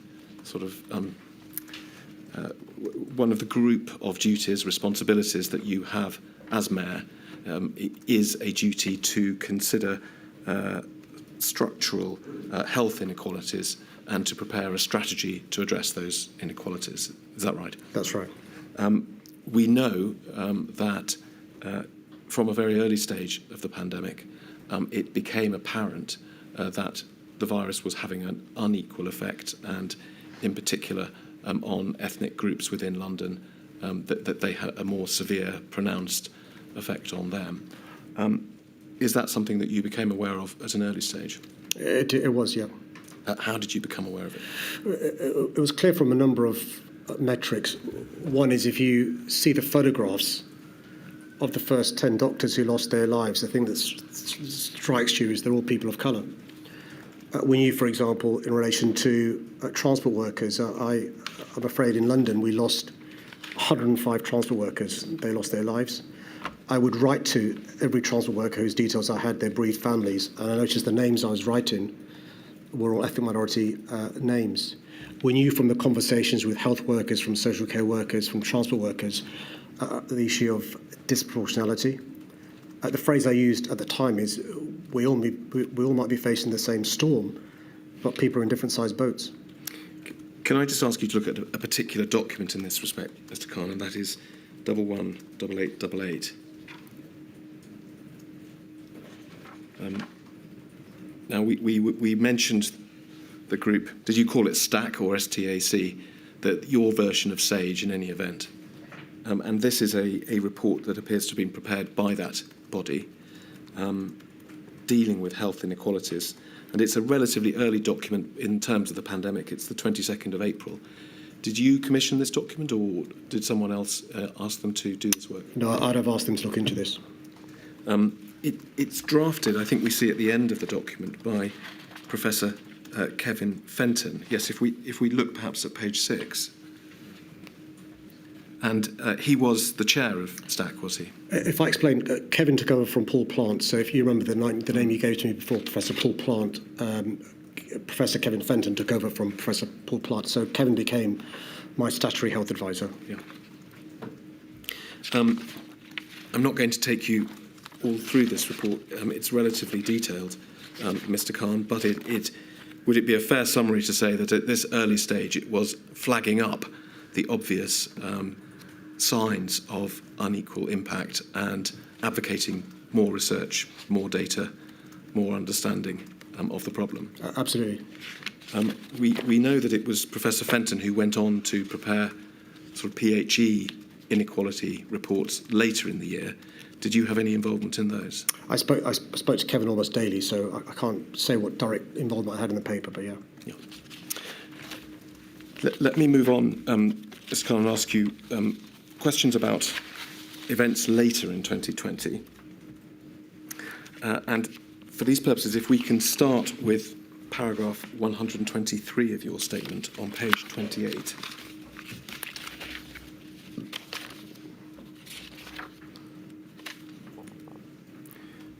And you describe there attending in September of 2020 a summit meeting. It's described as a London COVID-19 summit meeting with representatives of the UK government. We see Matt Hancock, I think he was at that stage Sir Edward Lister, who was the Prime Minister's Chief of Staff, and on your side, London's political leadership. As you say, a meeting that had been requested by the government to agree the escalation process for London in response to any further outbreaks. I'm going to take you to a slide in a moment, just so we can see in a bit more detail what was being discussed. But can you just introduce it for us and tell us what this meeting was all about? This was an example of an excellent initiative from the government. The government saying, look, let's work together in relation to a process where central government, regional government, local government can work towards how we decide to escalate the process, and I'd hope de-escalate it as well.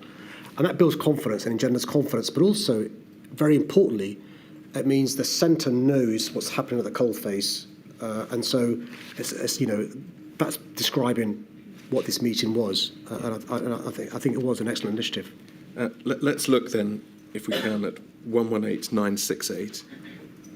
If we start off on the first page. If we go over to page 3, please. We see the date. And these were a series of slides that were used at that meeting, Mr. Khan. Is that right? Yeah, it's basically agreeing the metrics by which we decide to, you know, go up or down. And then if we go over to page 4, I absolutely am not going to invite us to go into all the detail of this, Mr. Khan, but perhaps the diagram tells a fairly simple story. The phrase that was used was escalation, and does this demonstrate the detailed thinking that was being done about how a process should take place from a consideration of enhanced measures in a particular area, how the debate would take place, starting at the bottom and ending with a decision made by the Prime Minister. Yeah, that's right. And I wanted to come to your views on this process, which you've described in your witness statement as being very good. But this was a meeting requested by the government, and as you've said, you regarded it as being a very helpful initiative. Yeah, we've done a lot of this work in advance of the meeting, but it really was a good example of them recognising London is different to other parts of the country, maybe, but also you need to have partnership between the centre, regional and local. And just to be clear, this was something that was agreed prior to the introduction of the so-called tiers system, correct, which came in October. Correct. Was there discussion of a possible tier system at that stage, or was this taking place, as it were, completely independently of that plan that was to follow? It was independent. The tiering came later on, I think, in October-ish from memory. Do you know, I mean, we can obviously ask others, we have other witnesses today, but do you know whether a similar discussions were being held around the country or not? I'm not sure if they were, but I would have shared this with the Metro mayors when it came to our meetings, because we did tend to share best practice. So I've just said it's an excellent initiative, so I'm sure I shared with the Metro mayors this initiative. Yeah. So that was the sort of plan for escalation, and as we've said, the meeting was on the 11th of September. In fact, as you also describe in your statement, and as we will come to see, really quite shortly after that, I think we'll look at a letter dated the 18th of September, you were writing to Boris Johnson advocating, in fact, just what this plan anticipated, which is increased measures in London, were you not? That's right. This is in advance of any tiering system, but yeah. Let's look at the letter of the 18th of September. It's 118973.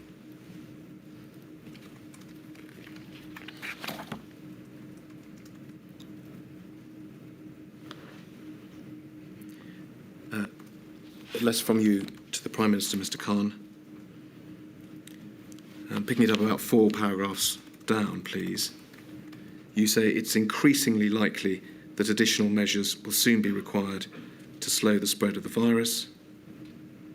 You are of the firm view we should not wait for this virus to again spiral out of control before taking action, and the best thing for both public health and the economy is new restrictions imposed early rather than a full lockdown when it's too late. London was too late into lockdown in March. You say the decision cost lives. We simply cannot afford to be slow to respond again.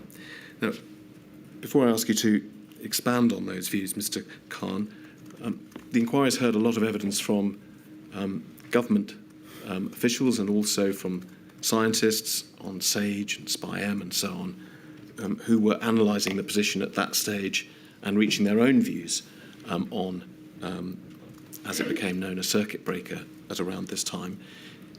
Did you have access to your own independent scientific views, which led to this advocacy of a lockdown, or not? No, our information is from the information we have from the partners we've got across London. They could be because we're seeing more admissions in hospital, more use of ICU in hospitals.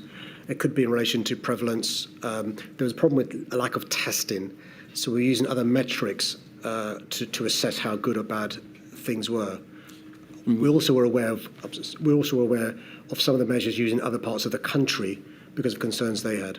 All of those things would have been available to the Prime Minister, to SAGE, to the Cabinet? Yeah. All of it's open source data.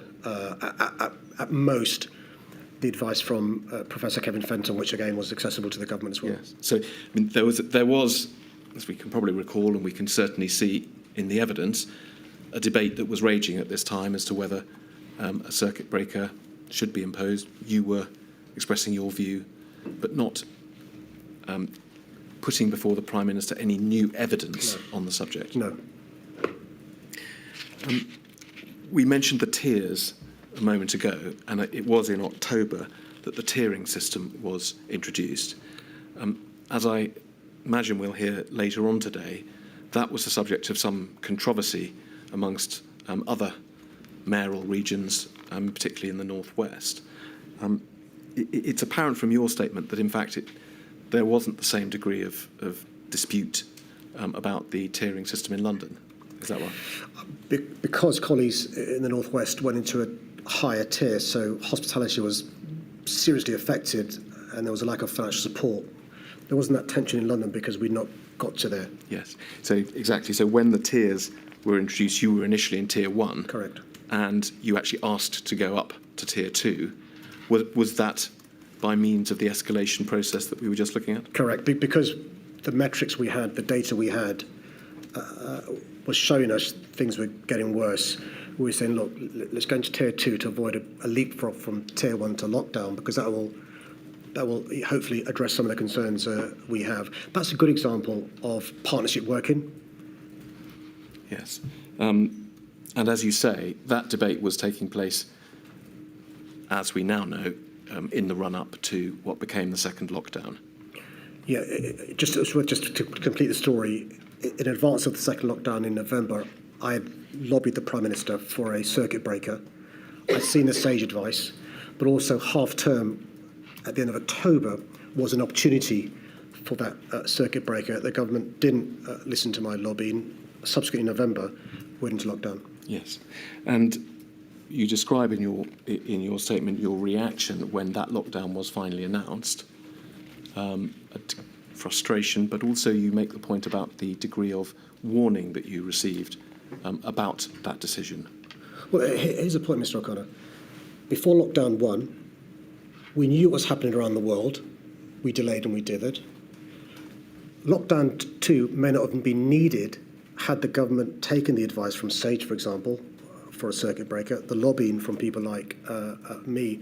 So another example of delay necessitating a second lockdown, and that's relevant to your point about crippling our economy.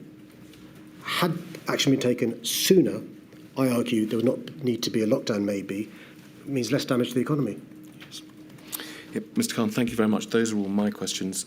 There will now be some questions from others. Ms Campbell. Mr. Khan, the questions I ask are on behalf of the COVID-bereaved Families for Justice Northern Ireland and, in fact, the UK families as well. And I've been granted permission to ask you questions on 2 topics. The first is the disproportionate impact of the pandemic on certain sectors of our society, and as was alluded earlier, that there are additional questions on that. You said in your witness statement, in fact, on a number of occasions, that it became clear as the pandemic progressed that the crisis had not only exposed but really increased deep-seated inequalities in London and across the country, and that it became clear also that it had disproportionately impacted on our black and minority ethnic communities, those on the lowest incomes, Londoners in particular living in the most deprived areas for whom perhaps overcrowding and poverty may be an issue. And you called this evidence of structural racism at a relatively early stage. Would you agree? That's what I said, yeah. Now, you also called for a new social contract that advances the twin causes where we see racial and economic inequality, and you've told us something about that today.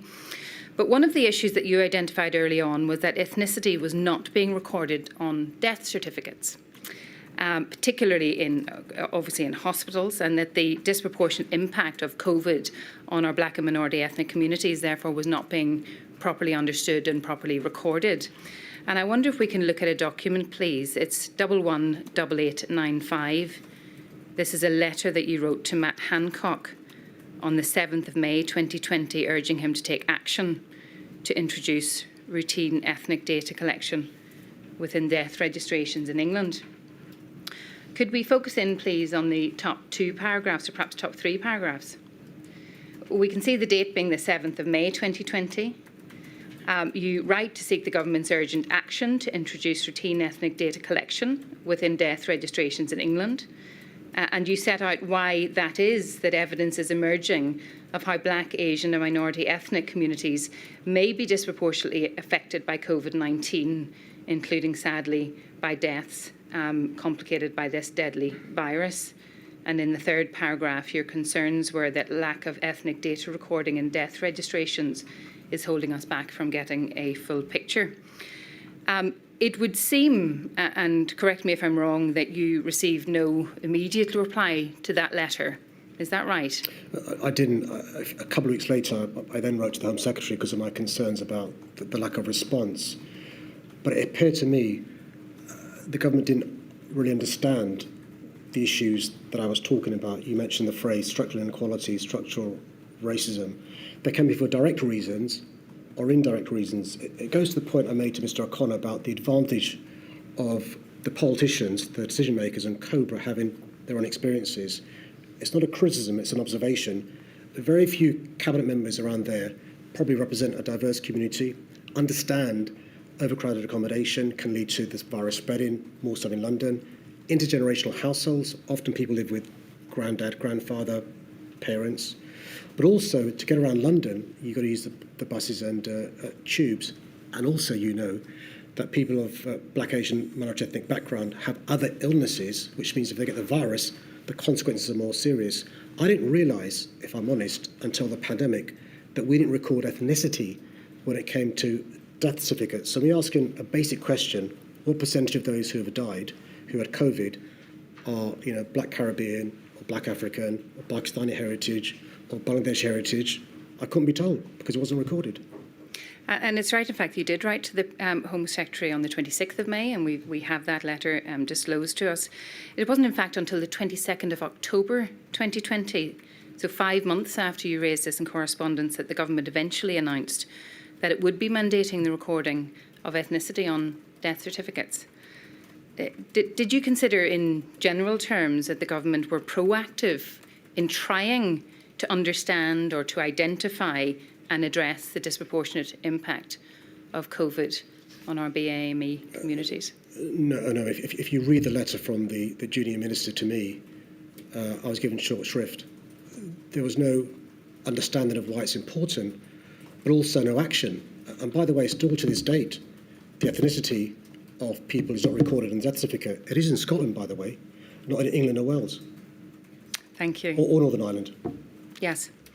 And moving then to Northern Ireland, I want to ask you, please, about the issue of communication and what you have identified as an absence of engagement by central government with regional and local leaders on decision making. You raise this as a concern in your statement, and you give an example in your witness statement that on the 10th of May 2020, you attended a COBRA meeting and that one of the First Ministers there present urged the government to engage in meaningful conversation, saying that leaders should not be reading each other's positions in newspapers. Was that a concern that you shared in May 2020? It was a concern I shared in March as well. If you recall, one of the reasons why, after my first COBRA, I asked to meet Boris Johnson was because of things I was seeing in the newspaper about what the government was considering. It was a common theme in relation to, at various stages during the pandemic, us discovering stuff in the media. And the conversations I had with Nicola, Mark and Arlene and Michelle was us sharing our frustration sometimes about stuff being said in the newspapers that we either hadn't agreed upon or hadn't said. And how did that, realising what was happening from newspaper reports, impact on your ability to deliver important public health messages and to coordinate the pandemic response in London? Well, by and large, I think the First Ministers, the Metro Mayors work really closely together with government. We can be trusted allies. And this is the frustrating thing. If the government, under different prime ministers, can trust me in issues to do with terrorism, counter-terrorism, and other issues, you think they'd be able to trust us when it comes to issues to do with a civil emergency, a crisis, like the pandemic. I think there was bad faith on the part of some members of the government without being party political, and they projected that on us, whether it's First Ministers or mayors, which I think is unfair. Perhaps we can look at a little bit more closely at one example of something that you learned from a newspaper report, and it's in the summer of 2020. When you learned of a government exercise to deal with what may be a major resurgence in cases within London, and the suggestion that the M25 would be used as a quarantine ring. There we are, thank you. The date of this letter is the 3rd of August 2020, which, as it happens, is a Monday. And you say, "Dear Prime Minister, it is with great surprise that we read in the Sunday papers that the government held a critical exercise last week in which a major resurgence in COVID-19 infections in London was a central scenario. According to media reports, the plans included using the M25 as a quarantine ring."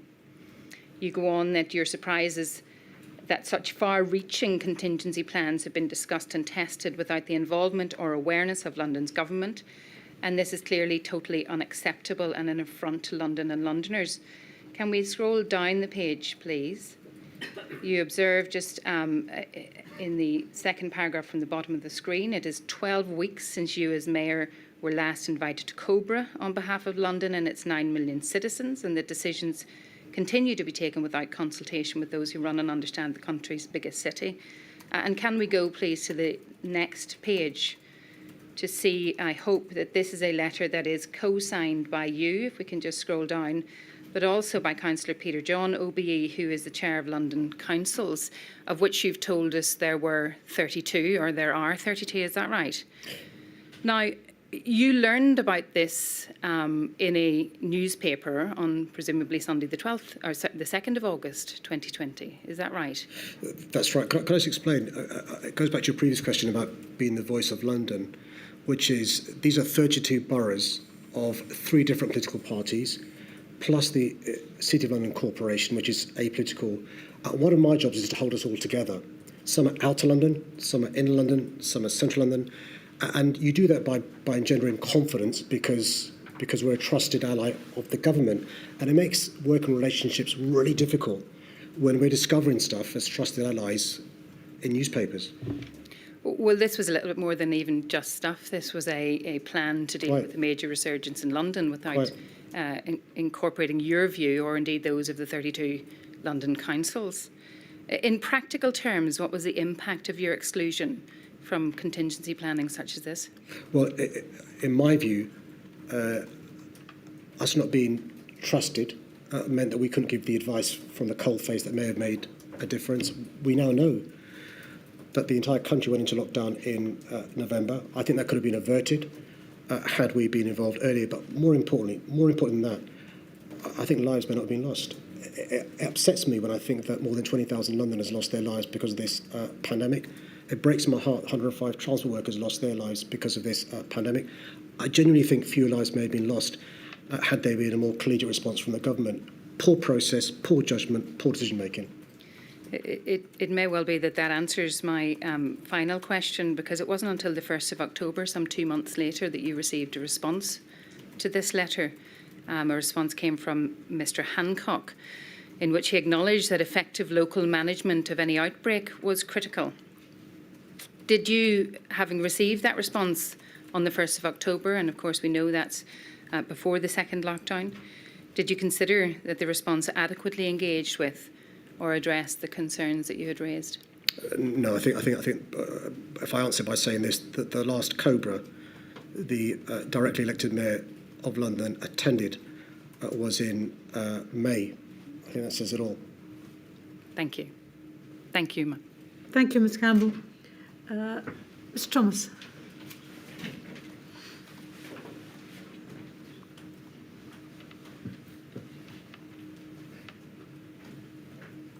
Good afternoon, Mayor Carl.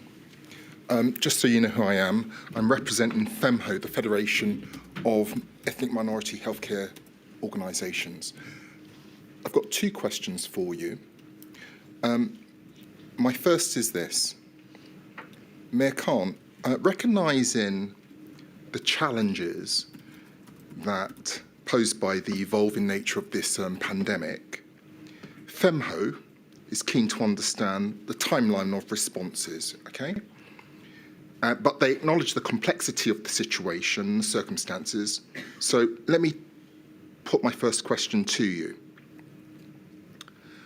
Firstly, in your evidence, in your statement, you refer to a thematic lack of communication between yourself and government during the essential early stages, and you state that you have no doubt that lives were lost as a result.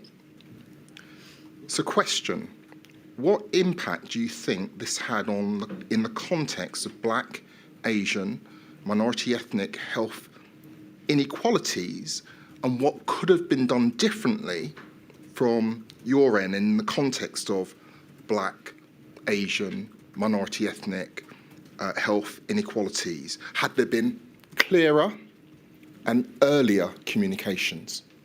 Well, firstly, because we still don't record ethnicity on death certificates, and I would argue we're not fully seized of the impact on Black, Asian, minority ethnic people across the country. Directly in relation to health workers, I heard stories about Londoners who are Filipinos who thought they had to work in the wards without PPE because their visa may be taken away if they didn't do so. These are Londoners, by the way, who happen to be Filipinos on work permits. Query, is that probably recorded when it comes to death certificate and other metrics as well?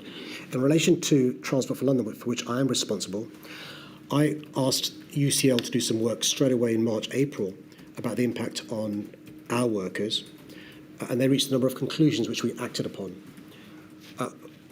Our buses were made much more safe because we were cognizant of the impact on our workers, particularly because a big proportion of our transport workers are Black, Asian, minority ethnic.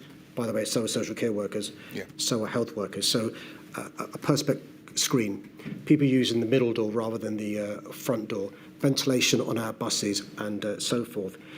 That's what I had responsibility for. I can't answer for social care, healthcare, retail, where others had responsibility. I do know this, though.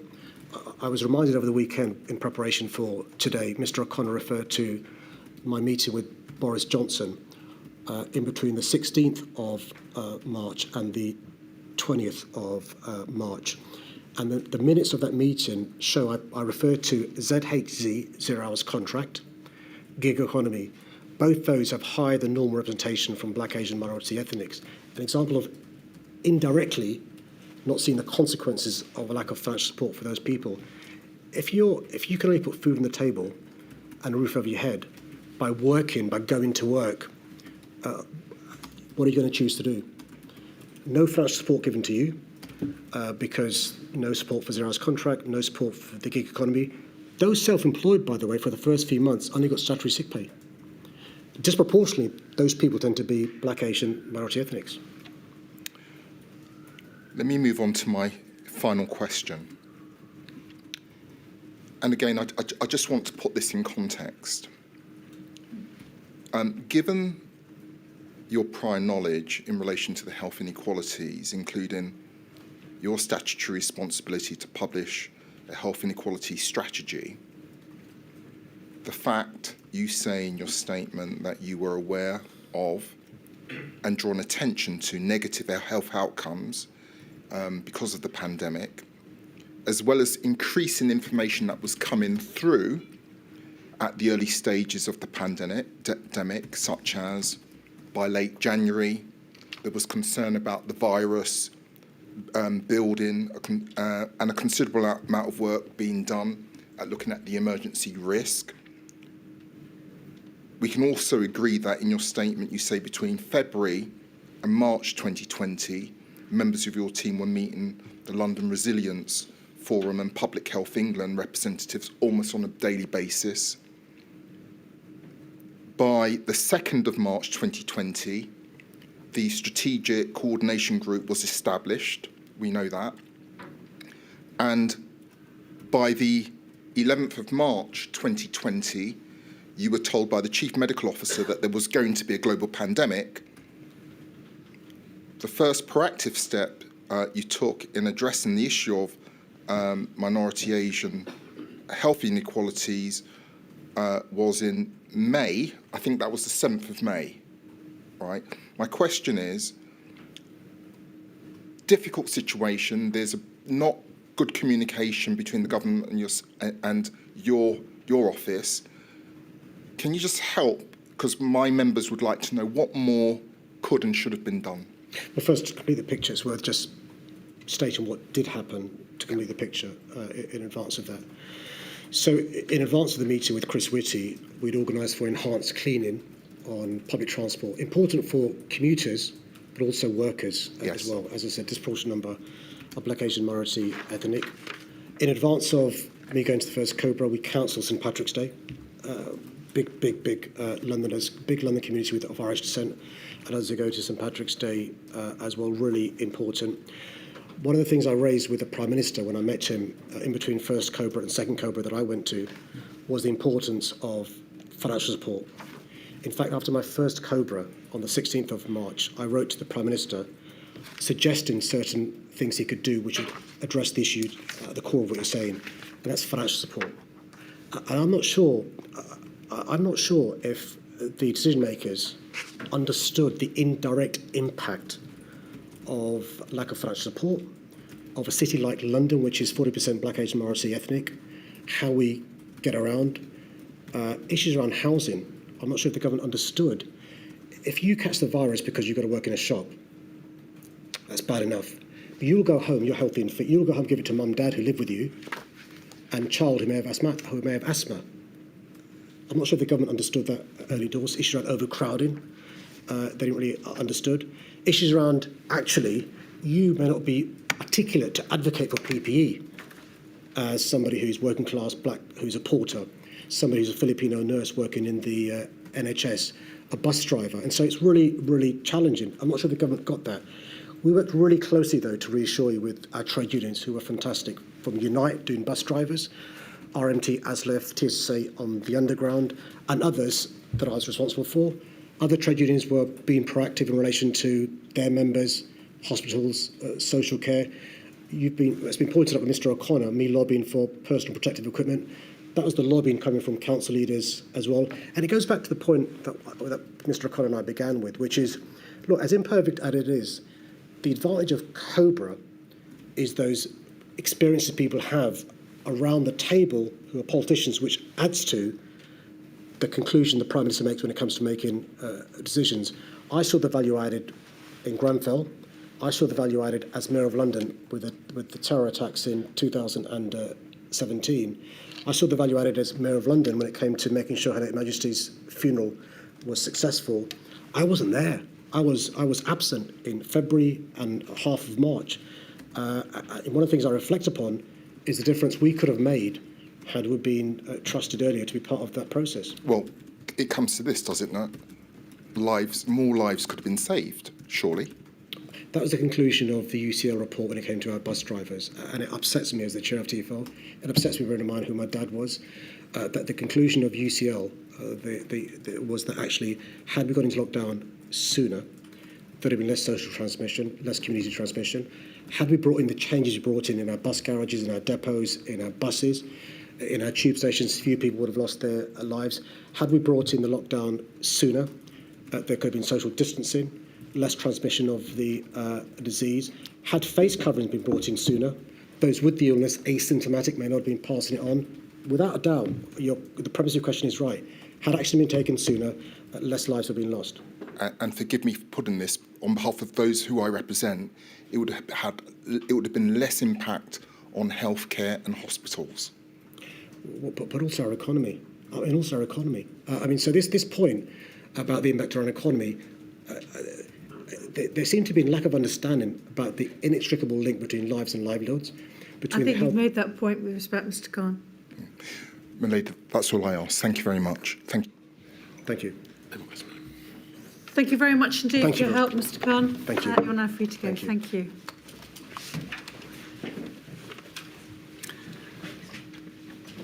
Lady, we're going to move to our